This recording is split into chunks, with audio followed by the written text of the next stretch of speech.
Hello everyone, I'm Buck Weezer, putting the do into do-it-yourself. And do-it-yourself project today includes this Westinghouse generator. This is model WH7000EC. It's a 7,000 watt generator. Single phase 120 or 240 volts. It's got electric start. And I don't know how old it is. The first two digits of the serial number are 10. Not sure if that's a date code indicating it was made in 2010. I'm taking a guess at that. I don't know anything about it. But a couple of immediate observations are a broken pull string starter. I spent a little time cleaning off the top of the gas tank. I don't know how old that fuel is, so I don't trust it. I want to drain that. And I'm sure the carburetor will need some attention, as they always do on this ethanol enriched fuel, and if it's been sitting for a while, as it probably has. So I've got three areas that we're going to look at: fuel, fuel tank, carburetor, and pull starter.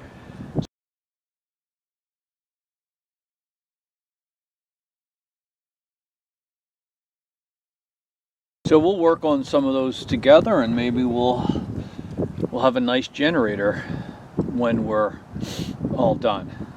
So I'm going to start by draining the fuel and removing the tank and cleaning it all up. I think I'm going to just take the tank off. It's 1, 2, 3, 4 bolts to get it out of the way and have more access to the other parts that we need. So let me get started on that. Okay, we're draining the fuel from the gas tank. Did a little bit of cleanup here on top of the engine.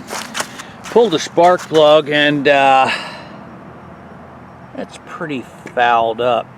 A lot of carbon buildup on there. Makes me think maybe this engine was running pretty rich.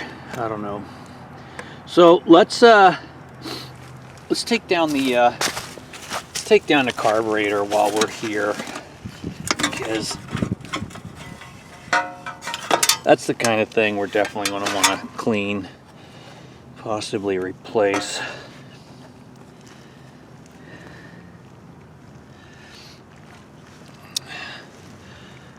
Alright, so we'll remove this. They look like 8mm nuts here. We'll remove this air cleaner assembly.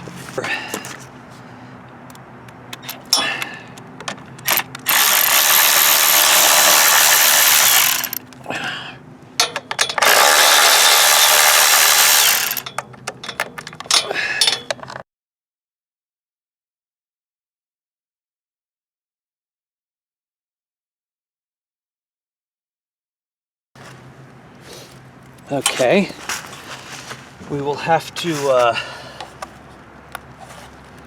let's see, it's sticky there. I'm gonna lose that guy. Alright, so he comes down. And we got 1, 2 nuts here, look about 10mm. Pull out the vent tube for the crankcase vent.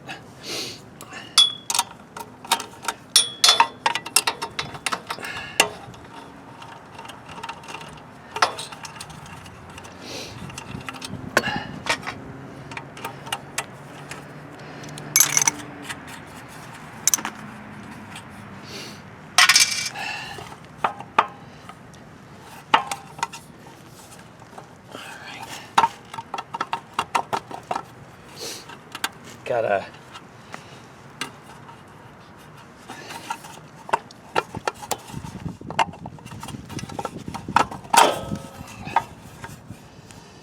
okay, so clipped here in the back is this fuel line.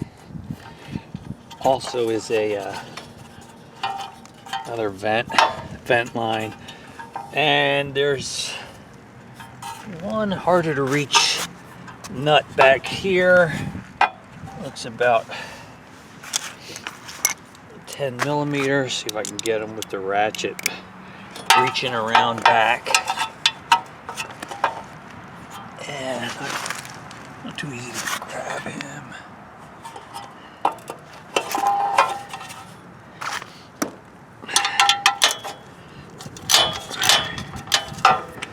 Okay, there we go.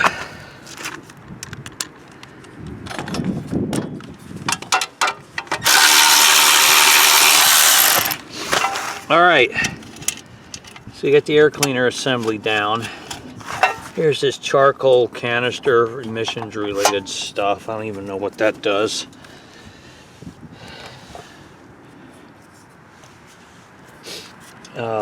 We've got a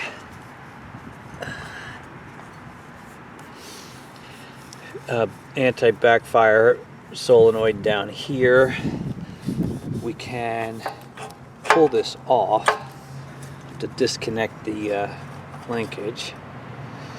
Thin wire is very easy. This one, the full throw, there we go. He comes off very easily. All right. So that's a carburetor. He looks pretty nasty. Wonder what it's like on the inside. I'll have to grab a Phillips head screwdriver and see about getting this anti-backfire valve down.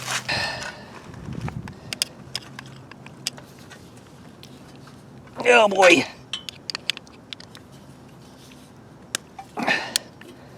There's one of them.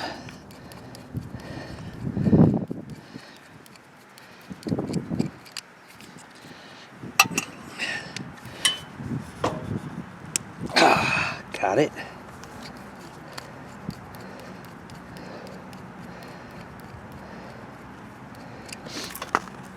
Okay. Judging from the appearance tip of that guy, it's moving up and down easily enough, so that's good. All right, so the carburetor's off. We can take this down, maybe clean it out. Don't know if we need to rebuild anything, but until we get over to the bench, I just won't know what it's like in there. But I mean, everything doesn't look too terrible. I mean, the outside's nasty. Well, let's take a quick reading of the voltage at this battery.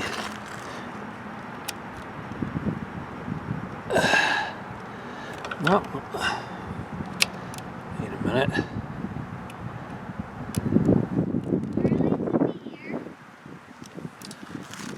Yeah, they're inside doing schoolwork.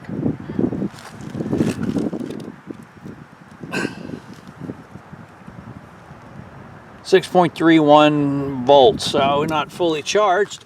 I wonder if we can put it on a charger and get it back up to snuff. Not that that's real important to me, because I think electric start on units like this are kind of meaningless. You can just pull start it, right? But hey, we'll see what we can do.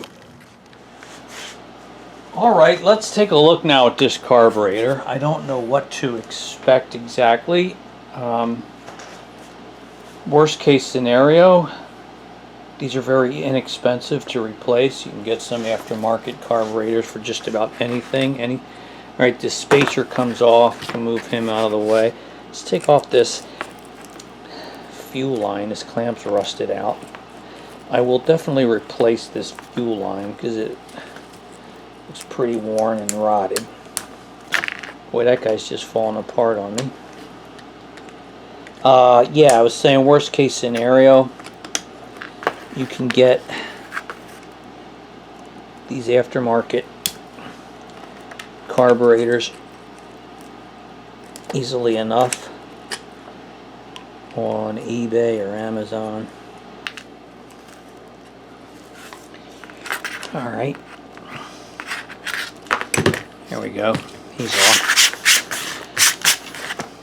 A little bit of gas still inside that bulb.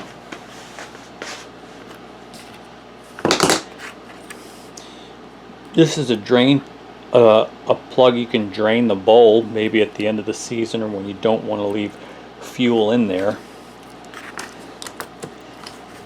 Let's take off this bowl. It's a 9/16 socket that I'm taking it down off with.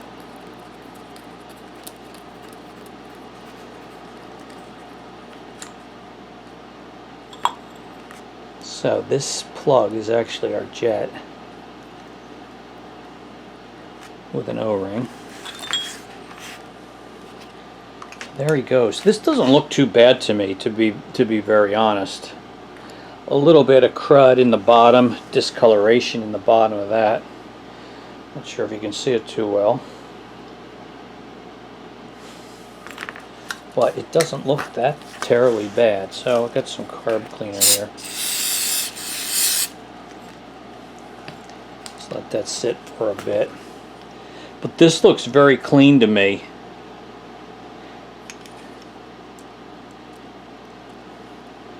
We can take off the float needle. Doesn't look too bad. Okay, so there's our main jet up there. I wonder if I can get that out with a screwdriver. If so, we'll be able to just, you know, clean it out with some carb spray and put it back together. You just never know what you're going to get when you open up one of these, especially if it's, I can't quite get that, especially if it's been sitting for some time.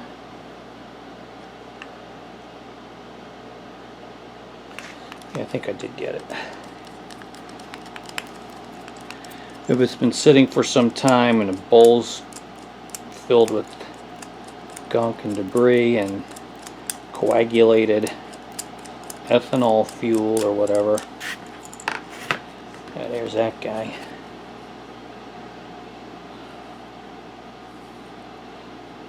So we'll shoot some spray through there, make sure that it's not plugged up in any way.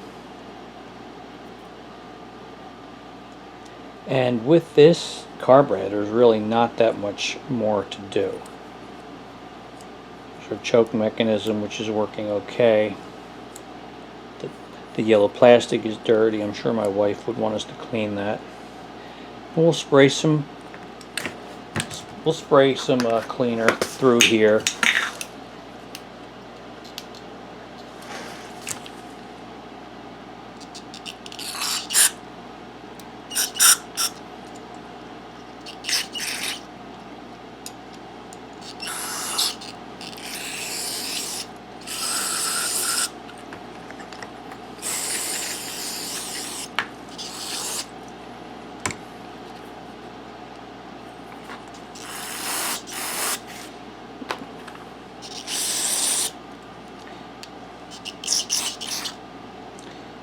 Make sure these aren't plugged here.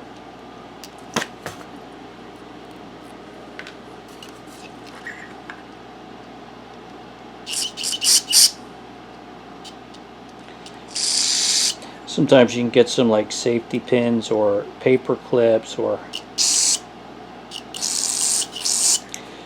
cleaners to make sure nothing's stuck in those holes and that everything's flowing freely. But I think that's going to be all that it takes. Just giving him a light cleaning, and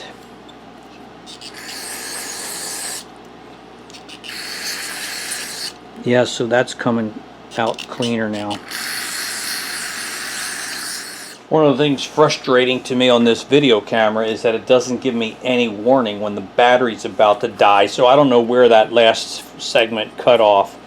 But I've got the carburetor put back together, cleaned out inside, and I feel hopeful it's going to run pretty good. I don't see any issues with it.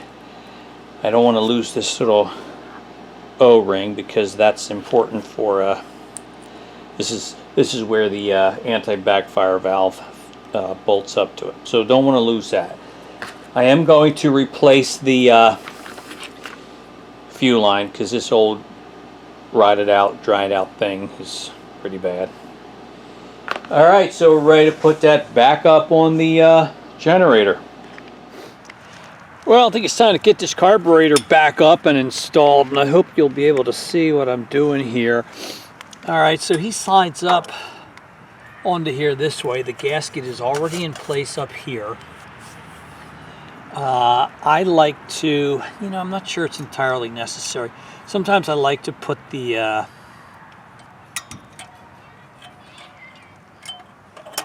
linkages on first because it's easier that way.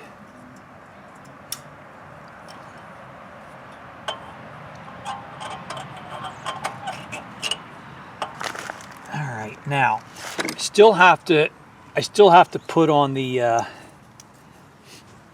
I should do that first now that you mention it. Thank you for mentioning that. I think I'm going to put the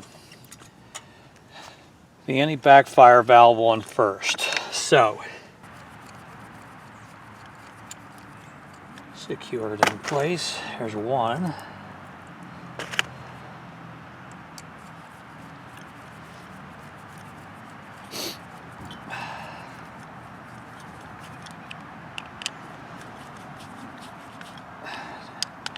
Two, and then we tighten them down.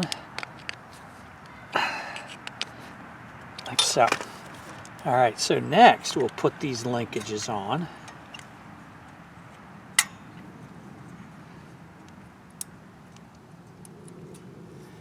And slide it onto the shafts.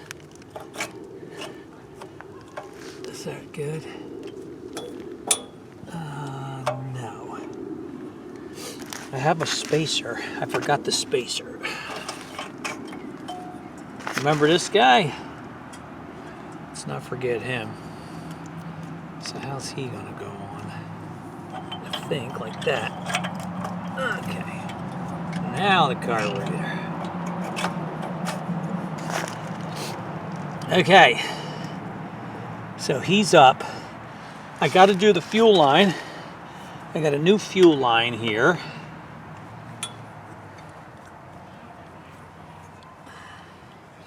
It's not a long run,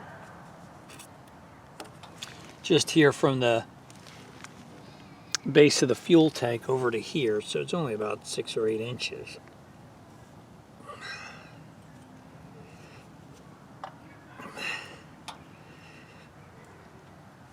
Right? Okay, I got to search around for a clamp up here. I'm just going to stick him on there temporarily for now till I find a clamp. Okay, so that's good. That's all back together. Now before I put up the rest of the air cleaner assembly, I'm going to I'm actually going to add some fuel and fire this up before I put the air assembly on, because if I got a problem where the carburetor's not running right, then I'd have to take down that whole air assembly thing. But before I do that, I want to show you a little modification I did on this. Previously mounted right here was a charcoal canister, some emissions related thing, in which the gas tank vented through that charcoal canister, and I have eliminated it, took it out of there. And what that means is we're going to vent the gas tank in the traditional fashion. I don't think this is a vented fuel cap. Yes, I don't think this is a vented fuel cap, but I added this vent here, which is very typical of, gas cans, portable gas cans and stuff. So while running, we can open that up for venting, and while in storage, we can close it. Now previously, the fuel tank had vented from down here, this tab, and I simply put a rubber cover on top of that. I don't know if you can see that. Around that way. So that guy got a rubber cover on there. The other line from the charcoal canister came to the back, entered through the back of the, where is it?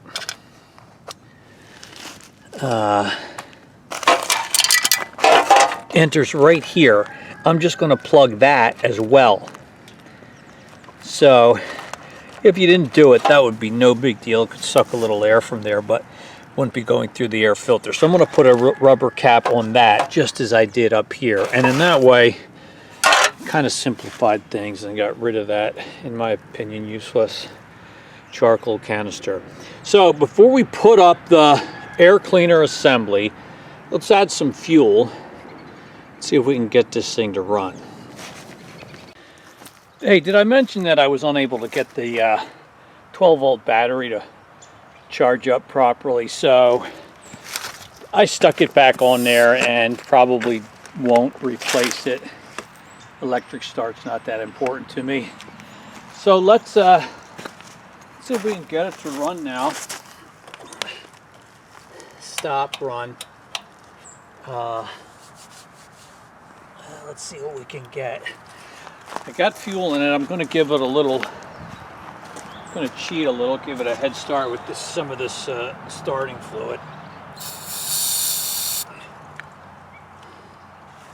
I should open this valve.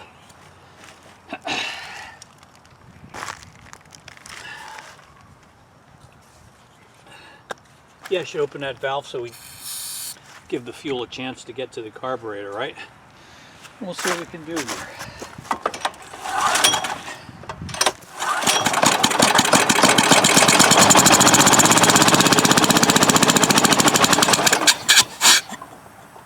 There was something. I think that might have just been our starting fluid. Let's see if it'll start now to choke on.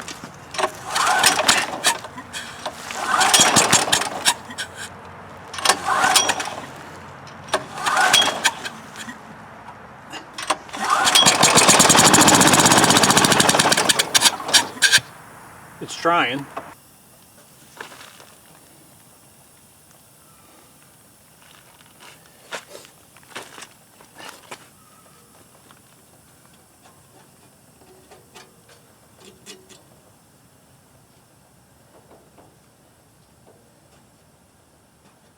Interesting, I hear the sound of air hissing out of the muffler.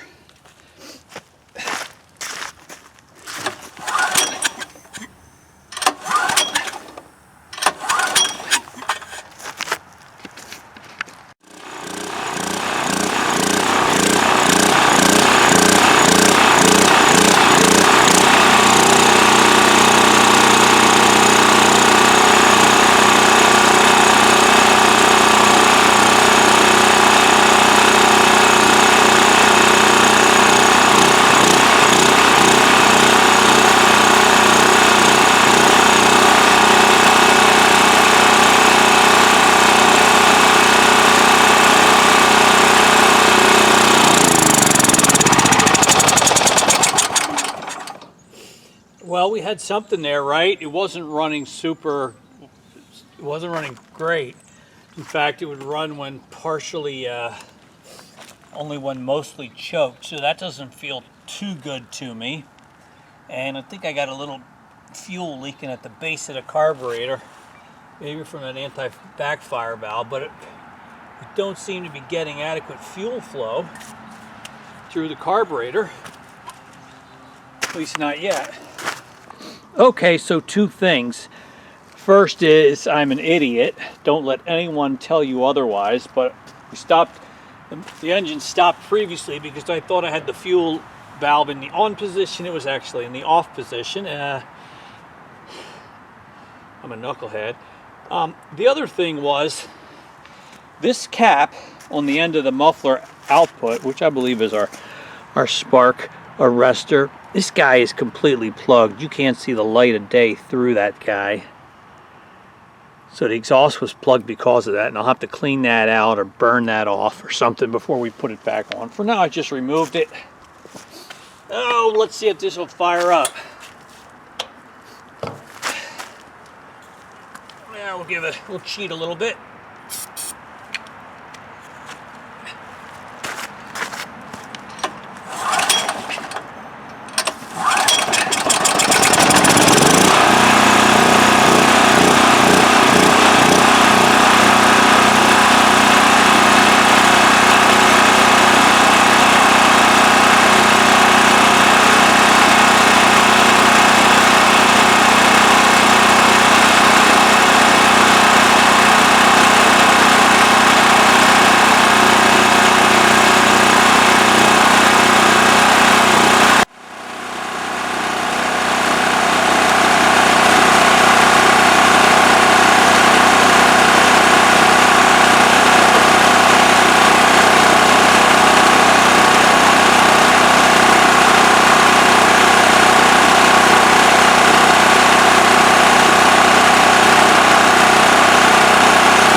All right, so it's running pretty good, as you could see. I put my air compressor on. You saw my voltage readings. I'm not able to put any load on the 240. I don't have a plug that fits that. But my air compressor draws 8.5 amps, and when that was running, you could hear the engine begin to hunt a little bit more. So possibly a more thorough cleaning of that carburetor would be in order. But it is running pretty well. It's putting out the voltages. We ran our compressor, so that feels pretty good to me. Here, I had removed the cover for the muffler. I want to clean out that cap on it, that spark arrestor, because that was plugging it up. And I put it all back together, and I think we've got ourselves a good running generator. We restrung that starter, recoil starter, and I will link above or at the end of the video to the repair job on that, but I decided to make that a separate video. And if you want to watch that, you're welcome to do so. But all in all, I think our project has been successful with a few small remaining steps, which I'll do on my own time. For now, let's end this video with my gratitude to you for staying with me during this repair, and I welcome your comments and questions and hope this has been of interest and of help to you. I'll see you all on the next video. Bye-bye.